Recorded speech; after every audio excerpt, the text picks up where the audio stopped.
Hello viewers, welcome to movie updates and explain YouTube channel.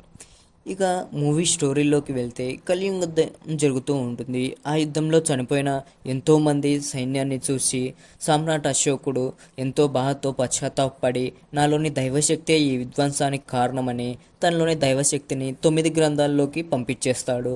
ఆ 9 గ్రంథాల్లో 8 గ్రంథాల్లో అష్టసిద్ధి ఉంటుంది, ఒక గ్రంథంలో అమృతం ఉంటుంది. వాటికి రక్షణగా 9 మంది మహావీరులను రక్షకులుగా నియమిస్తాడు. దానిలను రక్షించే బాధ్యత వారికి అప్పగించి ప్రజల మంచి కోసం వాటిని ఉపయోగించుకోమని చెప్తారు. ఆ గ్రంథాలను రక్షించే రక్షకులు వాళ్ళ వంశంలోనే ఒకరి తర్వాత ఒకరు వాటిని రక్షిస్తూ ఉంటారు. వాటిని సంపాదించుకోవాలని అలెగ్జాండర్ మొదలుకొని హిట్లర్ వరకు ఎంతోమంది రాజులు ప్రయత్నించి వాటిని సొంతం చేసుకోలేక ఓడిపోతారు. ఇక నెక్స్ట్ సీన్లో శ్రేయ ఇంట్రడక్షన్ ఉంటుంది. శ్రేయ 9వ గ్రంథానికి రక్షకురాలు. తనకు భవిష్యత్తును చూడగలిగే శక్తి ఉంటుంది. తను ధ్యానం చేస్తూ ఉండగా భవిష్యత్తులో ఆ గ్రంథాలను ఎవరో వారి సొంతం చేసుకున్నట్లుగా తనకు భవిష్యత్తులో జరగబోయేది ముందరనే ధ్యానంలో కనిపిస్తుంది. దాంతో మిగతా 8 మంది వీరులకు కబురు పెట్టి పిలిపిస్తుంది.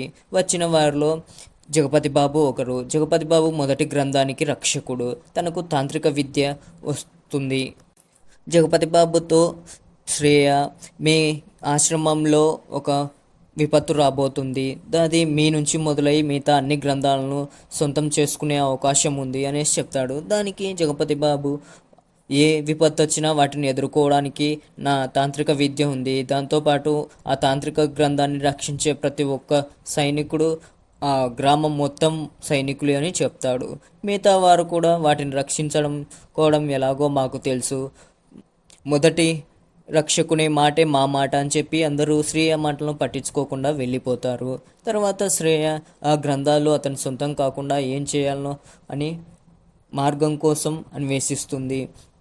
8 గ్రంథాలు తన సొంతమైన 9వ గ్రంథం సొంతం అవుతున్న ఉద్దేశంతో తను హిమాలయాలకు వెళ్ళి అగస్త్యమునిని కలిసి తన ఆ పరిష్కారం అడుగుతుంది. దానికి అగస్త్యముని, నువ్వు పరిష్కారం కావాలంటే ఏదైనా వదులుకోవాలి అనేసి అడుగుతాడు. ఏమైనా వదులుకోవడానికి సిద్ధంగా ఉన్నానంటే అప్పటికి శ్రేయ ప్రెగ్నెంట్గా ఉండడంతో నీ కన్న కొడుకును వదులుకోగలుగుతావా అనేసి అంటాడు. దానికి ఆమె ఎంతో బాధపడుతూ ఉంటే, నీ బాధే అర్థమవుతుంది, నువ్వు నీ బిడ్డను వదులుకోవడానికి సిద్ధంగా ఉన్నావు అనేసి చెప్పి ఆ బిడ్డను నువ్వు కన్న వెంటనే ఒక చోట వదిలేయాలి. ఆ బిడ్డ పెరిగి పెద్దవాడైన తర్వాత శివుడే తనని ఆ గ్రంథరక్షణ కోసం తీసుకొని వస్తాడు అనేసి చెప్తాడు. శ్రేయ అగస్త్యమునితో, నా కొడుకు ఎట్లా ఎదుర్కొని గెలవగలడు, అతడు చాలా శక్తివంతుడు కదా అనేసి అడిగితే, రాముని ధనస్సు ఇక్కడే ఉంది, అది మిరాయిగా మారి ఒకచోట సురక్షితంగా ఉంది, నీ కొడుకు దేవుని సంకల్పంతో దాన్ని సొంతం చేసుకొని అతన్ని ఎదిరించి గెలవగలుగుతాడు అనేసి చెప్తాడు. శ్రేయ సరే అని బిడ్డ పుట్టిన వెంటనే ఒక చోట వదిలేసి వెళ్ళిపోతుంది. అతన్ని ఒక అఘోరి తీసుకొని పెంచుతాడు కొంతకాలానికి. ఇక నెక్స్ట్ సీన్లో శ్రేయ ఉన్న ఆశ్రమం చూపిస్తారు. ఆశ్రమంలో ఉన్న మాంకు హీరోయిన్తో మాట్లాడుతుంటాడు.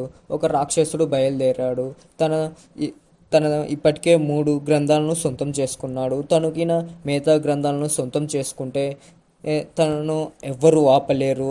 ఆ అమృతం ఉన్న గ్రంథం సొంతం చేసుకుంటే అతడు దేవుడు అయిపోతాడు అనేసి చెప్తాడు. దానికి హీరోయిన్, అన్ని శక్తులున్న అతన్ని మనమెలా ఆపగలం ఆచార్య అనేసి అడిగితే, దాన్ని ఆపడానికి ముందే పరిష్కారం ఆలోచించింది శ్రేయ అని చెప్పేసి తనకు పుట్టిన బిడ్డ గురించి చెప్తాడు. మరి ఆ బాబు ఎక్కడున్నాడంటే వెతికి కనుక్కోవాలి అనేసి చెప్తాడు. ఇక హీరోని వెతికి పట్టుకోవడం కోసం హీరోయిన్ వెళ్తుంది. ఇక మన హీరో చిన్నప్పటి నుంచి అనాథగా పెరిగింటాడు.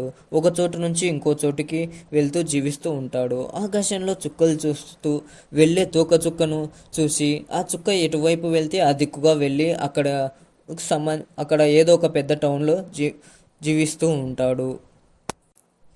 ఇక హీరోను వెతుక్కుంటూ హీరో ఎవరెవరి దగ్గర పెరిగాడో వారందరినీ కలుస్తూ ఎక్కడికి వెళ్ళాడో అని ఎంక్వైరీ చేస్తూ చివరికి హీరోను చేరుకోవడానికి వెళ్తుంది.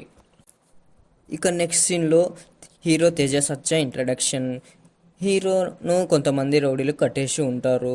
హీరోకు 2 ఫ్రెండ్స్ ఉంటారు, గెటప్ సీను ఇంకొకరు. వీళ్ళిద్దరూ ఫ్యామిలీ మెంబర్స్లా హీరోతో ఎప్పుడు ప్రతి చోట కలిసే ఉంటారు. ఇంకా ఫైట్ సీన్తో హీరోకి ఇంట్రడక్షన్ అయ్యి ఫైట్ జరుగుతుంది. ఆ ఫైట్ అంతా అయిపోయినాక ఫైట్ క్లైమాక్స్లో హీరో గంజాయిని కాల్చేస్తాడు. ఆ గంజాయి వ్యాపారంలో ఉన్నందువల్ల పోలీసులు హీరోను అలాగే రౌడీలను అందరినీ అరెస్ట్ చేసి తీసుకొని వెళ్తారు. అదే టైంలోనే హీరోయిన్ వచ్చి హీరోని చూస్తుంది. హీరోయిన్ పోలీస్ స్టేషన్లో ఉండి స్టేషన్లో ఉన్న రౌడీలతో సహా అందరినీ విడిపిస్తుంది. అయితే హీరో వాళ్ళు మనల్ని కాదులే, మన తరపు కాదులే అనుకొని ఉంటారు. అందరూ వెళ్ళిపోయిన తర్వాత ఇక నెక్స్ట్ సీన్లో హీరో ఉన్న ప్లేస్కు హీరోయిన్ వస్తుంది. హీరోయిన్కి ఒక శక్తి ఉంటుంది. తను ఎదుటి వాళ్ళే కళ్ళల్లో చూసి తన మైండ్లో ఏమనుకుంటున్నారో వాళ్ళ పూర్తి చరిత్ర చెప్పగలదు.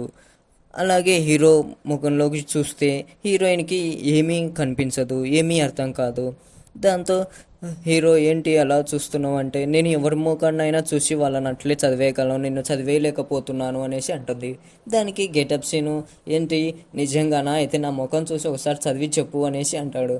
దానికి హీరోయిన్ తన ముఖంలో చూసి తన గురించి పూర్తిగా చెప్పేస్తుంది. ఇక హీరోయిన్ గెటప్ సీన్లో వీళ్ళు ముగ్గురు మాట్లాడుకుంటున్న మాటలన్నీ పోలీసులు దొంగచాటుగా వింటూ ఉంటారు. సన్యాసిలా కనిపించే హీరోయిన్ అసలు వీళ్ళని ఎందుకు కలిసింది, ఎందుకు ఇడిపిస్తుంది అనేసి, ఏదో సీక్రెట్ నడుస్తుంది అనేసి హీరోయిన్కి ఒక బగ్ పెట్టాలా అనే ఆలోచనతో ఉంటారు. ఇక నెక్స్ట్ సీన్లో హీరోయిన్ వేద దొరికాడు అనేసి ఆశ్రమానికి లేఖ రాసి పంపిస్తుంది. ఇక ఆశ్రమంలో ఉన్న మాంకుతో ఇంకొక వ్యక్తి వచ్చి ఆశ్రమంలో ఉన్న మాంకు వేద దొరికాడని తెలిసి ఒకవైపు వెలుగు కనిపిస్తుంది, మరోవైపు చీకటి అని అంటారు. ఇక నెక్స్ట్ సీన్లో జపాన్లోకి తీసుకెళ్తారు. జపాన్లో ఉన్న గ్రంథ రక్షకుని దగ్గరికి మన మంచు మనోజ్ విలన్ ఎంట్రీ ఇస్తాడు. జపాన్లో ఉన్న రక్షకుడిని చంపేసి ఆ గ్రంథాన్ని సొంతం చేసుకుంటాడు. అలా ఒకరి తర్వాత ఒకరి దగ్గరికి వెళ్ళి మంచు మనోజ్ ఆ రక్షకులను చంపేసి ఆ గ్రంథాలను సొంతం చేసుకుంటూ ఉంటాడు. ఇక నెక్స్ట్ సీన్లో హీరోయిన్ వెంట కొంతమంది రౌడీలు పడతారు. వారి నుంచి తప్పించుకోవడానికి హీరోయిన్ ఒక చోట దాక్కుంటారు. ఆ దాక్కున్నప్పుడు ఒకరినొకరు హత్తుకొని ఉన్నట్టుగా ఉంటారు. దాంతో అప్పటి నుంచి హీరోయిన్కి ఇంప్రెస్ అయ్యి లవ్ చేయడం స్టార్ట్ చేస్తాడు. ఇక నెక్స్ట్ డే హీరోయిన్కి ప్రపోజ్ చేయాలని ఫ్లవర్ బుకే తీసుకొని హీరోయిన్ దగ్గరకు వెళ్తాడు. అయితే హీరోయిన్ ఉంటున్న లాడ్జ్లో అందరూ వేశ్యలు ఉంటారు. దాంతో డైరెక్ట్ వాళ్ళందరినీ తప్పించుకొని లోపలికి వెళ్తాడు. లోపలికి వెళ్ళి చూస్తే హీరోయిన్ ధ్యానం చేస్తూ ఉంటుంది. దాంతో హీరోయిన్తో ఏంటి చేతబడి చేస్తుందా అనేసి అనుకుంటాడు. తర్వాత హీరోయిన్ కళ్ళు తెరిచాక నువ్వు ఉంటున్న ప్లేస్ ఏంటి, బయట ఆ చిలుకలేంటి అనేసి అంటాడు. కరెక్ట్గా అప్పుడే హీరోయిన్ దగ్గరకు ఓ పావురం వస్తుంది. దాంట్లో 7వ గ్రంథం చేజారిపోయింది, యోధాను సిద్ధం చేయి అనేసి రాసి ఉంటుంది. ఇక హీరోయిన్తో యోధ మనిషిని దేవుణ్ణి చేసే 9 గ్రంథాలు ఉంటాయి. ఆ 9 గ్రంథాలను ఏర్పాటు చేసింది అశోకుడు. వాటిలో 7 చేజారిపోయాయి, మిగతా 2 గ్రంథాలు ఉన్నాయి. వాటిని ఆ రాక్షసుడు చేయి దక్కించుకోక ముందుకే నువ్వే వాటిని కాపాడాలి అనేసి చెప్తుంది. ఇక వెంటనే ఆ మాటలకు హీరోయిన్ తెలుసుకొని బయటికి వెళ్తాడు. ఈ మాటలన్నింటినీ పోలీసులు బగ్గుపెట్టి వింటూ ఉంటారు. అయితే ఆ ఎస్ఐ ఎంతో పిరికివాడు, ప్రాణభయం ఎక్కువ. పక్కనున్న కానిస్టేబుల్ మనకెందుకు సార్ ఇవన్నీ, ఈ యుద్ధాలు ఇవి ఏవేవో చెప్తున్నారు, ఏదో ఉన్న కేసు చూసుకొని మరసంగా ఉండక అనేసి అంటే 30 మందిని ఎలా వదిలేసావు అనేసి పై ఆఫీసర్లు ఎంతో టార్చర్ చేస్తున్నారు నన్ను, ఎలాగైనా వాళ్ళని అరెస్ట్ చేయాలి అనేసి అంటాడు. దాంతో ఫోర్స్ని వేసుకొని ఆ ప్రదేశానికి వెళ్తాడు. నెక్స్ట్ సీన్లో హీరోయిన్ని చూపిస్తారు. హీరోని తోలుకొని బయటికి వచ్చాక, నువ్వు మాట్లాడే మాటలకు నా మైండ్ పిచ్చెక్కిపోయింది, నేను వచ్చిన పని ఏంటో అది చెప్తాను, నేను నిన్ను ప్రేమిస్తున్నా, ఇలా ప్రపోజ్ చేస్తాడు. దానికి హీరోయిన్ నన్ను విధి ఇక్కడికి తీసుకువచ్చింది, నేను వచ్చిన పని ఏదో అది చెయ్యాలి అనేసి చెప్తుంది. హీరోయిన్ చెప్పిన దానికి హీరో, నువ్వు వెతుకుతున్న వ్యక్తిని నేను కాదు, నువ్వు తప్పుడు అడ్రస్కి వచ్చావు అనేసి అంటాడు. దానికి హీరోయిన్, నీకు నీ గురించి పూర్తిగా తెలీదు. నీకు వేద అని పేరు పెట్టింది ఎవరో తెలుసా? నిన్ను పెంచిన అఘోరా గురించి మాత్రమే నీకు తెలుసు. కానీ మీ అమ్మ గురించి తెలుసా అని శ్రేయ గురించి చెప్తుంది. మీ అమ్మ పేరు అంబిక. ఆమెకు భవిష్యత్తును చూడగలిగే శక్తి ఉంటుంది. ఒక తెగకు ఆమె ఒక దేవతలాగా అనేసి చెప్తుంది. దానికి హీరో, నాకు ఏ అమ్మ తెలీదు, నేను వాడు ఒకటి అని ఒక అనాథను చూపించి తన ఫ్లాష్ బ్యాక్ను చెప్తాడు. నేను అనాథగా ఉండి అనాథగానే పెరిగానని చెప్పి అక్కడ నుంచి వచ్చేస్తాడు. ఇక నెక్స్ట్ సీన్లో మంచు మనోజ్ తన ఫ్లాష్ బ్యాక్లోకి వెళ్తాడు. ఫ్లాష్ బ్యాక్లో శ్రేయ, నువ్వు 8 గ్రంథాలు చేరుకుంటావు కానీ 9వ గ్రంథం చేరుకోలేవు అనేసి చెప్తుంది. దాన్ని జ్ఞాపకం తెచ్చుకుంటాడు.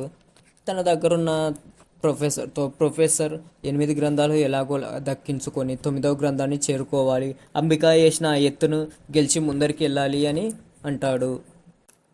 ఇక నెక్స్ట్ సీన్లో హీరో తన ఇంటి దగ్గర హీరోయిన్ వస్తుంది అని ఆలోచిస్తూ ఉండగా హీరోయినే వస్తుంది.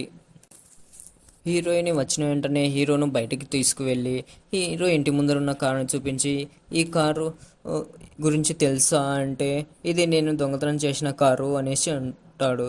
దానికి, ఇది నువ్వు తెలియక చేసిన ఒక మంచి పని చేసావు. ఈ కారు యాక్సిడెంట్ అయి 4 ప్రాణాలు పోవాల్సింది, కానీ నువ్వు దొంగతనం చేయడం వల్ల వాళ్ళ ప్రాణాలు నిలబడ్డాయి అనేసి అంటాడు. తర్వాత ఒక బస్ దగ్గరికి తీసుకెళ్ళి, ఇది ఒక అన్ఫిట్ బస్సు, నువ్వు దీన్ని తీసుకోవడం వల్లనే కొంతమంది ప్రాణాలు పోకుండా ఆగాయి. ఈ బస్సు నువ్వు తీసుకోకుంటే ఈ బస్సును స్కూల్ బస్సుగా పెట్టేవారు, కొన్ని వందల మంది పిల్లల ప్రాణాలు పోయేవి అనేసి చెప్తుంది. నువ్వు చేసే ప్రతి పనిలో నీకు తెలియకుండా ఏదో ఒక విధంగా మంచి చేస్తూనే ఉన్నావు అనేసి అంటుంది. దాంతో హీరో, నేను చేసే మంచి ఏంటో చూపిస్తా పదా అనేసి ఒక చోటుకి తీసుకెళ్ళి ఒక కారు దొంగతనం చేస్తాడు. ఆ దొంగతనం చేసి తీసుకుపోతూ ఉంటే, ఇందులో ఏం మంచి ఉంది, ఇదే నేను చేసే మంచి, దొంగతనం చేయడం మంచేనా అనేసి అంటాడు. దానికి హీరోయిన్ ఆపమంటుంది. ఒక చోట కార్ని ఆపగానే హీరోయిన్ వెళ్ళి డిక్కీలో సౌండ్ వస్తుందని డోర్ తెరుస్తుంది. దాంట్లో 2 పిల్లల్ని కిడ్నాప్ చేసి మూతికి గుడ్డ కట్టి ఉంటాడు. దాంతో, చూసావా, నీకే తెలియకుండా నువ్వు ఎంత మంచి పని చేశావో, నువ్వు చేసే ప్రతి అడుగు మంచి వైపే వెళ్తుంది అనేసి చెప్తుంది. ఇక ఇంటికి వచ్చి ఒక హీరో షాక్ అవుతాడు. ఇది ఏంటి, నేను ఏదో అనుకొని చేస్తే ఇంకేదో జరిగింది, నిజంగా నేను చేసే ప్రతి పని మంచిగానే మారుతుంది అనేసి ఆలోచిస్తూ ఆకాశం వైపు చూస్తాడు. ఆకాశంలో బాణం పట్టుకున్న వ్యక్తి కనిపిస్తున్నాడు ఏంటి అనేసి అంటాడు. దాంతో హీరోయిన్, ఆకాశంలో నువ్వెప్పుడు చూసావంటే నీకు సమయం ఆసన్నమైంది, నువ్వు చేయాల్సిన పని మొదలు పెట్టాలి అనేసి అంటుంది. దాంతో హీరో, కొద్దిగా అర్థమయ్యేలా చెప్పు అనేసి అంటాడు. దానికి హీరోయిన్, తను దేవుణ్ణి అనుకునే ఒక వ్యక్తి లక్షలాది మందిని హింసించి చంపడానికి సిద్ధమవుతున్నాడు, వాడిని ఆపడానికి నువ్వు బయలుదేరాలి, మిరాయిని సాధించాలి అనేసి అంటుంది. దానికి హీరో, ఆ మిరాయిని చేరుకోవడం ఎలా అంటే, అది నీ జ్ఞాపకాల్లో ఉంటుంది అనేసి అంటుంది. దాన్ని ముద్ర వేసి బయటికి తీసుకురావాలి అనేసి అంటుంది. సరే అని హీరో ఆ ముద్రను వేస్తాడు. వెంటనే తనకు జ్ఞాపకాల్లోకి వెళ్ళిపోతాడు. వాళ్ళమ్మ తనతో చెప్పినది మొత్తం ఆ జ్ఞాపకాల్లో వస్తుంది. దాంతో హీరో కళ్ళు తెరిచి షాక్ అవుతాడు. ఇక ఆ తర్వాత హీరో సిద్ధమయ్యాడు అనేసి ఆశ్రమానికి లేఖ పంపిస్తుంది. ఇక నెక్స్ట్ సీన్లో మంచు మనోజ్ 8వ గ్రంథాన్ని ఎత్తుక్కుంటూ వెళ్తాడు. ఆ 8వ గ్రంథం ఇక నెక్స్ట్ సీన్లో మంచు మనోజ్ 8వ గ్రంథాన్ని వెతుక్కుంటూ వెళ్తాడు. ఆ 8వ గ్రంథానికి ఉన్న శక్తి శబ్దం ద్వారా ఆయుధం. ఆ 8వ గ్రంథానికి ఉన్న శక్తి ఒక శబ్దాన్ని ఆయుధంగా మార్చి విధ్వంసం చేయగలదు.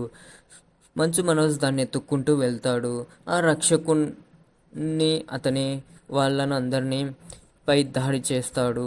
ఇక ఆ రక్షకుడు పియానోలో దాగున్న ఆ గ్రంథాన్ని బయటికి తీసి మంచు మనోజ్ నుంచి దూరంగా తీసుకువెళ్ళిపోవాలని ట్రై చేస్తాడు. కానీ మంచు మనోజ్ అతన్ని చంపేసి ఆ గ్రంథాన్ని తన సొంతం చేసుకుంటాడు. ఇక ఆ తర్వాత మంచు మనోజ్ మనుషులు ఆశ్రమానికి వస్తారు. ఆశ్రమంలో ఉన్న 9వ గ్రంథం గురించి కనుక్కోవడానికి. దానికి అక్కడ ఉన్న మాంకు ఆ గ్రంథం ఇక్కడ లేదు, అది సురక్షిత ప్రదేశంలో ఉంది, దాన్ని రక్షించడానికి ఒక రక్షకుడు ఉన్నాడు అనేసి చెప్తాడు. అదే టైంకి హీరోని పంపిన పావురం వస్తుంది. ఆ పావురంలో ఉన్న ఉత్తరం తీసి అయితే ఒకరిని సిద్ధం చేశారా, ఎక్కడున్నాడు అతను అనేసి అడ్రస్ కనుక్కొని తన కోసం వెళ్తారు. ఇక హీరోను పట్టుకోవడం కోసం 9వ గ్రంథాన్ని వెతుకుతున్న వాళ్ళు వస్తారు. అయితే వీళ్ళందరినీ పోలీస్ గమనిస్తూ ఉంటాడు. ఇక వచ్చిన వాళ్ళను ఎలాగైనా పట్టుకొని అరెస్ట్ చేయాలి అనేసి అనుకుంటారు. ఇక అప్పుడు హీరోకు ఆమెకు మధ్య ఒక పెద్ద ఫైట్ జరుగుతుంది. ఆ ఫైట్లో హీరోను చిత్తుగా కొట్టేస్తుంది. హీరోను చంపబోతూ ఉంటే హీరోయిన్ తనని ఏమైనా చేశావంటే నేను చెయ్యి కోసుకొని చనిపోతా అనేసి బెదిరిస్తుంది. నేను చనిపోతే నీకు 9వ గ్రంథానికి దారి తెలీదు అనేసి చెప్తుంది. దాంతో హీరోను అక్కడే వదిలేసి హీరోయిన్ తీసుకొని వెళ్ళిపోతారు. తర్వాత కొద్దిసేపటికి హీరో లేచి ముద్ర వేసి వాళ్ళమ్మ మాటలను జ్ఞాపకం తెచ్చుకుంటాడు. ఇక ఆ ముద్ర అయిపోయిన తర్వాత హీరో తన ఒంటి మీద చూసుకుంటే ఒక ట్యాటూ కనపడుతుంది. దాంతో ఆ ట్యాటూ మీద చేపెట్టుకొని చూసుకుంటూ ఉంటే వెంటనే మెలకువ వస్తుంది. లేచి చూస్తే హాస్పిటల్లో ఉంటాడు. వెంటనే తన ఫ్రెండ్కు చెప్పి ఇది నాకు కళ్ళలో కనిపించింది, ఇది ఒక మ్యాప్, ఇదేంటో చూడు అంటే తను చూసి ఇది హిమాలయాల అవతల ఉన్న ఒక ప్రదేశానికి వెళ్ళే దారి అనేసి అంటాడు. అయితే ఆ మిరాయి ఎక్కడే ఉంటుంది, నేను ఎలాగైనా వెళ్ళి దాన్ని సంపాదించాలి అనేసి బయలుదేరుతాడు. తనతో పాటు తన ఫ్రెండ్ను కూడా తీసుకొని వెళ్తాడు. తను మ్యాపింగ్లో ఎక్స్పర్టు, ఏ దారికి వెళ్ళాలన్నా ఎక్కడికి వెళ్ళాలన్నా అన్నీ బాగా కనుక్కోగలుగుతాడని తనను తోడుకొని వెళ్తాడు. ఇక హీరో ఆ మిరాయిని వెతుక్కుంటూ వెళ్తాడు. హిమాలయాల దగ్గరికి ముందు అక్కడ ఒక తెగ ఉంటుంది. అక్కడున్న ఒక అతను 300 సంవత్సరాల నుంచి అక్కడికి వెళ్ళిన వాళ్ళు ఎవరు ఇప్పటి వరకు తిరిగి రాలేదు. అక్కడ గరుడు ఉంటాడు. అక్కడికి వెళ్ళిన ఏ ఒక్కరిని తిరిగి రానివ్వడు అనేసి అంటాడు. వెంటనే హీరోకి వాళ్ళ అమ్మ మాటలు గుర్తొస్తాయి. రాముడి కాలంలో జటాయువు, సంపత్తి అని 2 గ్రద్దలు ఉండేవి. జటాయువు రావణుని చేతిలో అంతమైపోతుంది. ఇక సంపత్తి రామునికి సాయం చేసి పోయిన తన 2 రెక్కలను తిరిగి పొందుకుంటుంది. ఆ సంపత్తి ఇప్పుడు ఆ మిరాయిని రక్షిస్తూ ఉంటుంది అని గుర్తు తెచ్చుకుంటాడు. ఇక హీరో అలాగే ఆ మిరాయి కోసం వెతుక్కుంటూ వెళ్తాడు. మ్యాప్లో చూపించిన విధంగా ఒక ప్రదేశానికి వెళ్తాడు. అయితే ఆ ప్రదేశంలో ఏమీ ఉండదు, అంతా మంచిగా ఉంటుంది. మ్యాప్లో ఇక్కడే చూపిస్తుంది, ఇక్కడ లేదు అని ఆలోచిస్తూ ఉండగా సడన్గా అక్కడ లోయలో పడిపోతాడు. ఆ లోయలోనే మిరాయి ఉంటుంది. ఆ మిరాయి కోసం ముందరికి వెళ్తూ ఉంటే వెంటనే ఆ సంపత్తి నిద్రలేస్తుంది. అదో గ్రద్ద ఎంతో పెద్దగా ఉంటుంది. దాంతో ఆ గ్రద్దతో కొద్దిసేపు యుద్ధం చేస్తాడు. తర్వాత వాళ్ళమ్మ చెప్పిన మాటలు గుర్తొస్తాయి. మన ఉద్దేశం ఏంటో ఆ గ్రద్దకు తెలియజేస్తే అదే మనకు దారి చూపిస్తుంది అనేసి చెప్పిన మాటలు గుర్తొస్తాయి. వెంటనే హీరో తన హస్తాన్ని తీసి ఆ గ్రద్ద తల మీద పెడతాడు. వెంటనే హీరో దాన్ని రక్షించడానికి వచ్చాడు అన్న ఉద్దేశం దానికి అర్థమై హీరోను ఆ మిరాయిని తీసుకోవడానికి అనుమతి ఇస్తుంది. వెంటనే హీరో ఆ మిరాయిని తీసుకొని వస్తాడు. కానీ దాన్ని ఎలా ఉపయోగించాలో ఏం చేయాలో తెలియదు. తను తిరిగి వస్తుండగా అక్కడున్న ఆ తెగవారు చూసి వెళ్ళొద్దు అని చెప్పినా వెళ్ళాడు, తిరిగి ఎలా రాగలిగాడు అని ఇతడు ఒక మహాపురుషుడు అనేసి అందరూ వంగి నమస్కారం చేస్తారు. ఇక హీరో అలాగే ముందరికి వెళ్ళి ఒక హోటల్ దగ్గర కూర్చొని ఇది అసలు ఎందుకు అవుతుంది, ఎలా యూజ్ చేయాలి అని ఆలోచిస్తూ ఉంటే అప్పుడే అగస్త్య మహాముని వస్తాడు. దాన్ని తీసుకొని హీరోతో దాన్ని ఎలా యూజ్ చేయాలో చెప్తాడు. దాన్ని అగస్త్య మహాముని పట్టుకొని ఒక ప్రదేశం నుంచి ఇంకో ప్రదేశానికి వెళ్తాడు. దీని శక్తి ఇది ఎలా వెళ్ళాలి అనేసి అంటాడు. అంటే నీ మనసు శరీరం ఒకటైనప్పుడు నీ ఉద్దేశం దానికి తెలుస్తుంది. అప్పుడు అది నీ ఆధీనంలో ఉండి నువ్వేం చెప్తే అలా పనిచేస్తుంది అనేసి చెప్తాడు. ఒక పక్క హీరోయిన్ని విలన్లు పట్టుకొని మంచు మనోజ్ మనసులో టార్చర్ చేస్తూ ఉంటారు. మరోపక్క పోలీసులు హీరోయిన్ని అరెస్ట్ చేయాలి అనేసి వెతుకుతూ ఉంటారు. ఇక నెక్స్ట్ సీన్లో అగస్త్యముని హీరో ఇద్దరు కలిసి మాట్లాడుకుంటుంటారు. అగస్త్యముని వాళ్ళ అమ్మ గురించి చెప్పి సిద్ధక్షేత్రం గురించి చెప్తాడు. రాముడు మొట్టమొదట ఆయుధం పట్టిన క్షేత్రం, అక్కడే మీ అమ్మ 9వ గ్రంథాన్ని దాచి ఉంచి ఉండవచ్చు అనేసి చెప్తాడు. నువ్వు ఎలాగైనా వెళ్ళి ఆ గ్రంథాన్ని రక్షించాలి అనేసి అంటాడు. దానికి హీరో ఈ మిరాయిని పట్టుకొని ఆ సిద్ధక్షేత్రం డైరెక్ట్ వెళ్ళిపోవచ్చు కదా అనేసి అంటాడు. లేదు, అది నా శక్తి, నాకు మాత్రమే పనిచేస్తుంది, నీ శక్తి ఏంటో నీకే తెలియాలి అనేసి చెప్తాడు. ఇక అందరూ కలిసి సిద్ధక్షేత్రానికి బయలుదేరతారు. ఇక నెక్స్ట్ సీన్లో హీరోయిన్ని మంచు మనోజ్ ఇద్దరు ఎదురుపడతారు. హీరోయిన్ని మంచు మనోజ్ చదవడానికి ప్రయత్నిస్తుంది. కానీ మంచు మనోజ్, నువ్వు చదవడానికి, నేను అర్థం కావడానికి నీ స్థాయి సరిపోదు అనేసి అంటారు. స్థాయి అంటే నీలాగా గ్రంథాలను సొంతం చేసుకొని మనుషుల్ని హింసించడమా అనేసి అంటుంది. దానికి హీరో దానికి మంచు మనోజ్ తన ఫ్లాష్ బ్యాక్ చెప్తాడు. తల్లి చనిపోతే తండ్రి ఒక పిన్నిని తీసుకొచ్చి పెట్టాడు. తను నన్ను ఏమాత్రం బాగా చూసుకోలేదు, నన్ను ఎంతో టార్చర్ చేసేది. మంచు మనోజ్ తన ఫ్లాష్ బ్యాక్ను హీరోయిన్తో చెప్తాడు. నేను పుట్టంగానే మంచు మనోజ్ తన ఫ్లాష్ బ్యాక్ని హీరోయిన్తో చెప్తాడు. తల్లి బతికుండగానే తండ్రి ఇంకో పెళ్లి చేసుకున్నాడు ఎందుకు అని అడిగితే, నేను పుట్టిన నా జాతకం వల్ల అనేసి అన్నారు. బాగున్న మా అమ్మకు దయ్యం పట్టిందని చెప్పి మంత్రాలు తంత్రాలు అని చెప్పి తన ప్రాణం తీశారు అనేసి చెప్తాడు. దురదృష్టవంతుణ్ణి అనేసి చెప్పి నన్ను ఊర్లోంచి వెళ్ళేశారు, నన్ను ఎంతో హింసించారు అనేసి చెప్తాడు. మా అమ్మకు దయ్యం పట్టడం వల్ల నేను దయ్యానికి పుట్టినవాడని, దయ్యం కొడుకువి అని ఊరంతా అరిష్టంగా భావించి తోసివేసింది. దాంతో హీరో మనసు మనసుకు కోపం వచ్చి చిన్నప్పుడు తన మాస్టర్ని చంపేస్తాడు, అలాగే వాళ్ళ నాన్నను చంపేస్తాడు.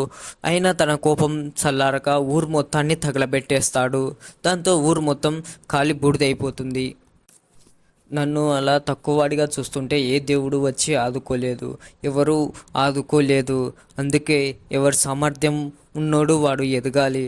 నేను ఆ 9 గ్రంథాలను సొంతం చేసుకొని అందరినీ ఒక్కటిగా చూసే విధంగా చేస్తాను అనేసి అంటుంది. దానికి హీరోయిన్, నువ్వు విధ్వంసాన్ని చేస్తున్నావు, విధ్వంసం తప్ప ఏమీ మిగలదు అనేసి చెప్తుంది. ఇక మంచు మనోజ్ తన దగ్గరున్న ఒక శబ్ద ఆయుధాన్ని తన దగ్గరున్న అమ్మాయికి ఇచ్చి, ఇది నీకు తగిన సత్కారం, దీన్ని తీసుకొని వెళ్ళి తనని పట్టుకో అని హీరో దగ్గరికి పంపిస్తాడు.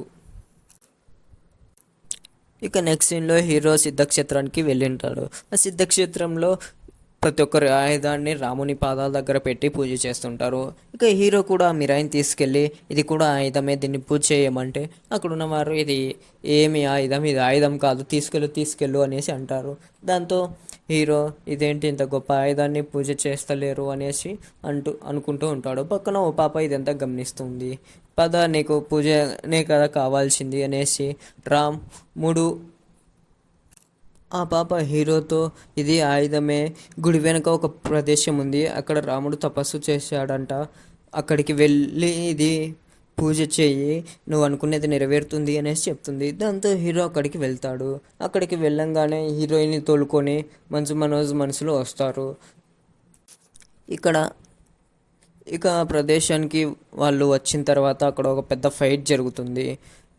9వ బుక్ ఎక్కడ అని అడిగితే దానికి హీరో ఏం చెప్పకుండా సైలెంట్గా ఉంటాడు. దాంతో హీరోయిన్ చేయి కోసి 9వ బుక్ ఎక్కడ అని అడుగుతుంది. కరెక్ట్గా అదే టైంలోనే హీరో ఆ ఆయుధాన్ని ఆటోమేటిక్గా వాడడం స్టార్ట్ చేస్తాడు. ఇక ఆ ఆయుధంకి శక్తి రాగానే అక్కడ ఉన్న వారందరినీ ఆ ఆయుధం ఉపయోగించి చంపేస్తాడు. ఇక ఆ ఫైట్ అయిపోయేసరికి హీరోయిన్కి చాలా రక్తం పోయి ఉంటుంది. తను కళ్ళు తిరిగి పడిపోయి ఉంటుంది. హీరో తను చనిపోతుందన్న బాధతో ఉండగా ఆ హీరో చేతిలో ఉన్న ఆయుధం ఆమె చేతి మీద రా దొల్లుతుంది. వెంటనే హీరోయిన్ గాయం మాయమై ప్రాణం తిరిగి వస్తుంది. ఇక హీరోయిన్ ఎలాగైనా ఆ గ్రంథాన్ని చేరుకోవాలి అనేసి హీరోను తోలుకొని వెళ్తుంది. ఎలాగైనా మనం విలన్ల కంటే ముందరనే ఆ గ్రంథాన్ని కనుక్కోవాలి అనేసి చెప్తుంది. దానికి హీరో వాళ్ళ అమ్మ మాటలు గుర్తొస్తాయి. మళ్ళీ కలిసే చోటు తంత్రవనం అనేసి చెప్తుంది. దానికి హీరోయిన్ అంటే మొదటి యోధుడు ఉండే ప్రదేశం అనేసి చెప్పి అక్కడికి బయలుదేరి వెళ్తారు. ఇక హీరో హీరోయిన్ అలాగే హీరో ఫ్రెండు అందరూ కలిసి జగపతి బాబు దగ్గరికి వెళ్తారు. జగపతి బాబు ఇతని రాక ఇక వీళ్ళను దొంగచాటుగా పోలీసులు ఫాలో అవుతూ ఉంటారు. వీళ్ళు ఫాలో అవ్వడం తెలిసిన జగపతి బాబు తన మంత్రం ప్రయోగించి వాళ్ళను వేరే ప్రదేశానికి తీసుకెళ్ళి పడేస్తాడు. ఇక జగపతి బాబు తన ఆశ్రమానికి వచ్చిన తర్వాత వీళ్ళని గురించి ఫ్లాష్ బ్యాక్ చెప్తాడు. ఒక గ్రామం మొత్తం తగలబడిపోతుంటే ఒక కుర్రాడు మాత్రం ఒంటరిగా కనిపించాడని తనని తీసుకువచ్చి ఆశ్రమంలో ఉంటూ తాంత్రిక శిక్షణ ఇస్తుంటే తను ఆసక్తిగా ఉందని నేర్చుకోవాలంటే నేర్పించాను. అయితే అతడు ఎంతో ఏకాగ్రతతో అన్నీ బాగా నేర్చుకున్నాడు. ఇక ఆశ్రమానికి నా తర్వాత యోధుని చేసే సమయం వచ్చినప్పుడు పరీక్ష పెట్టి ఎవరో ఒకరికి ఇవ్వాలి అని అనుకున్నాను. ఆ సమయంలో నా కొడుకు కూడా ఉన్నాడు. నా కొడుకు అతడు పోటాపోటీగా ఉండేవాళ్ళు. అయితే జగపతి బాబు పెట్టిన పరీక్షల్లో తన కోపాన్ని ఆవేశాన్ని అణుచుకోలేక మంత్రాల రూపంలో ప్రయోగిస్తాడు. దాంతో అది చూసిన జగపతి బాబు నీ ఉద్రేకాన్ని అదుపులో ఉంచుకోకపోతే విధ్వంసం జరుగుతుంది అనేసి తనకు ఆ పదవిని ఇవ్వకుండా తన కొడుక్కి ఇస్తాడు. దాంతో విలన్కి కోపం వస్తుంది. ఈ జగపతి బాబు కొడుకును చంపేసి తను మంత్ర ప్రయోగంతో కంకణాలు చేసింటాడు. అవన్నీ జగపతి బాబు ఇచ్చాడని చెప్పి ఆ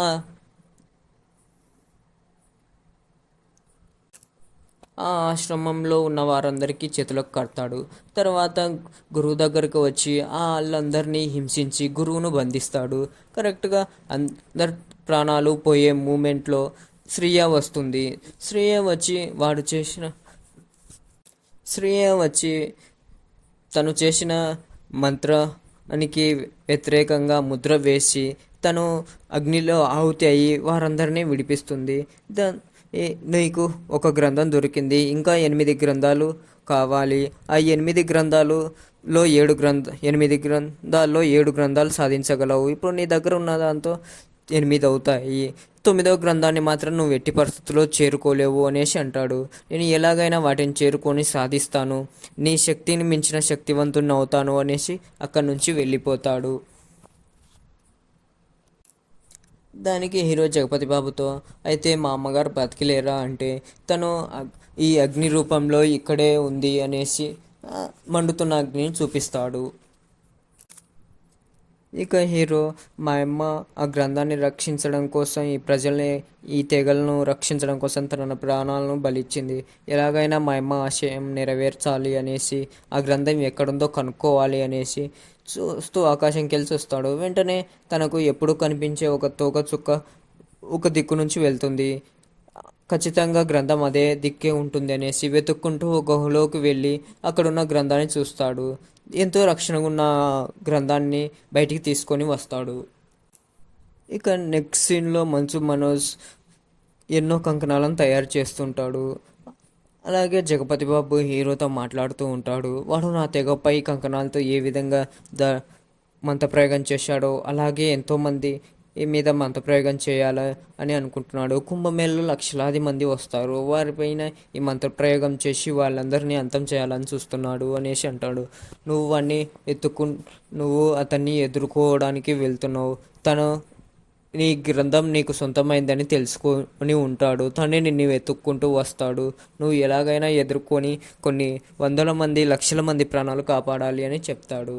ఎలాగైనా మా అమ్మ ఆశయాన్ని నెరవేర్చడానికి నేను నా ప్రాణం ఇవ్వడానికైనా సిద్ధంగా ఉంటా అనేసి ఆ గ్రంథాన్ని తీసుకొని బయలుదేరుతాడు. ఇక కుంభమేళాకు వెళ్ళబోతూ ఉంటే పోలీసులు హీరోను హీరోయిన్ని అందరినీ అరెస్ట్ చేసి ఒక ట్రైన్లో తీసుకెళ్తూ ఉంటారు. ఇక ట్రైన్లో ఓపెన్ టాప్ బోగి ఒకటి ఉంటుంది. ఆ బోగిలో హీరోకి బేడీలు వేసి అందరూ వెళ్తూ ఉంటారు. సిఐ సార్ ఇదేదో తేడాగా ఉంది సార్, నాకు కన్ను అదురుతుంది, ఏదో అపశకునం తెలుస్తుంది అనేసి అంటాడు. తర్వాత గెటప్ సీన్, సార్ తనకు సంఖ్యలు తీయండి సార్, లేదంటే మనం ఎవరూ ప్రాణాలతో ఉండం, పెద్ద ప్రమాదం ఎదురవబోతుంది, తీయమంటాడు. అయినా వాళ్ళు వినకుండా అలాగే ఉంటారు. దాంతో కొంతమంది రౌడీలు అటాక్ చేస్తూ ఉండడంతో హీరోకు ఆ బేడీలు తీస్తారు. వెంటనే హీరో వారిపై దాడి చేసి వాళ్ళను పడగొట్టేస్తాడు. అయితే మంచు మనోజ్ ఆ వెళ్తున్న ట్రైన్కు ముందు బ్రిడ్జి దగ్గర రైల్ పట్టాలు కూల్చివేసింటాడు. దాంతో ఈ విషయం తెలుసుకున్న హీరో వెంటనే ఆ ట్రైన్ ఆపడానికి ఆ మిరాయిని భూమిలో పాతి అడ్డుపెట్టి ట్రైన్ను ఆపడానికి ప్రయత్నిస్తాడు. ఎంతో ప్రయత్నించి ట్రైన్ను ఆపేస్తాడు.